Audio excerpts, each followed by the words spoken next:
Ok, entonces las formas políticas que tuvieron los diferentes imperios europeos para dominar estas zonas de donde extraían sus riquezas y donde imponían, ¿cierto?, el monopolio de la venta de sus propios productos manufacturados en fábricas de Francia, Alemania, Gran Bretaña, son principalmente el concepto de las colonias, los protectorados, las concesiones y los dominios. Cada una de estas tuvo diferentes características, ¿ya? Las colonias eran territorios sometidos totalmente a la soberanía del imperio y que eran administrados totalmente por ella. Por ejemplo, la mayoría de los países, o sea, la mayoría de las colonias en África, por ejemplo, el Congo belga.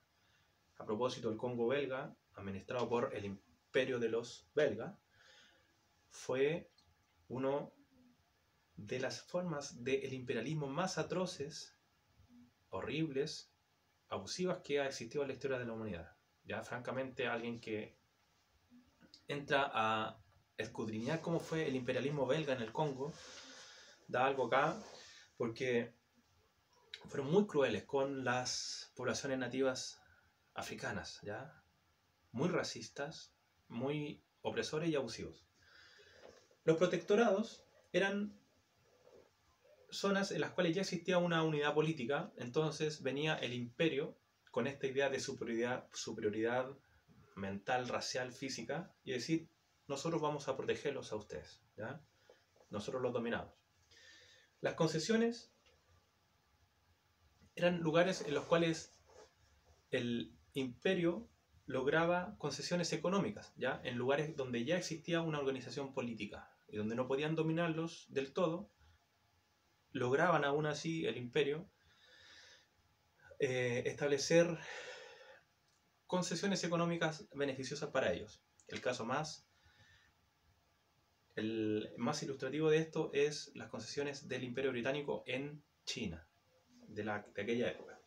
Y por último, los dominios, que eran grandes extensiones de territorio que eran dominados y administrados por los imperios, ¿ya? Las consecuencias del imperialismo tiene alcances de corto, mediano y largo plazo, ¿ya? Por largo plazo me refiero a consecuencias históricas, políticas, económicas que aún hoy existen en aquellos países que fueron colonizados por estos imperios, ¿ya? Toda la realidad económica que hay en África y su pobreza es resultado de el imperialismo británico, francés, belga, alemán, italiano en África. Entonces hay consecuencias, como digo, de corto, mediano y largo plazo. Otra de las consecuencias de, llamémosle, de mediano plazo en este ámbito del imperialismo fue la Primera Guerra Mundial. Porque según muchas interpretaciones, la Primera Guerra Mundial fue un ajuste de cuentas entre los diferentes imperialismos de Europa.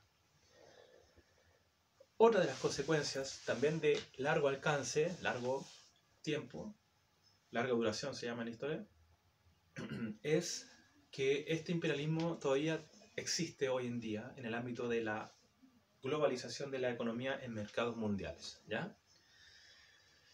Ya, estimados jóvenes, estimados, entonces con estos breves 3 videitos, nosotros hemos visto una visión de nuestro módulo 3, que es la unidad 3, ¿cierto? Los conceptos de progreso, revolución industrial e imperialismo y colonialismo.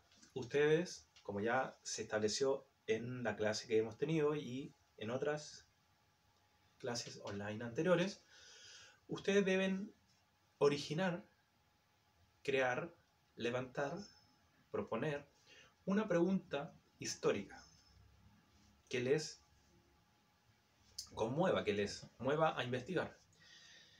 Y ante esa pregunta histórica, proponer una respuesta. Esa respuesta histórica es su ensayo histórico, que me van a presentar en base a las características que ya hemos hablado.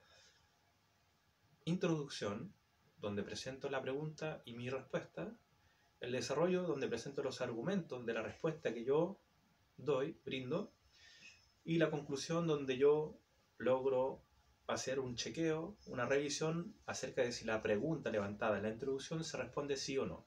Recuerden que para esto hay que mantener reglas de la formalidad propia, ¿cierto?, del arte literario, de los ensayos, en este caso ensayo histórico, que son la ortografía, la gramática y también las reglas de citación, el marco, el aparato, las reglas de citar la bibliografía utilizada. Esperando que se encuentren muy bien, de salud, en sus casas, con sus familias, sus seres queridos, ¿ya? Le mando un abrazo fraterno a cada uno y a cada una de ustedes, ¿ya? Y nos estamos viendo, si os quiere, para la próxima semana en nuestra clase online, donde vamos a resolver todas las dudas y vamos a dar por terminado nuestro semestre de este año 2020. Así que muchas gracias y hasta la próxima.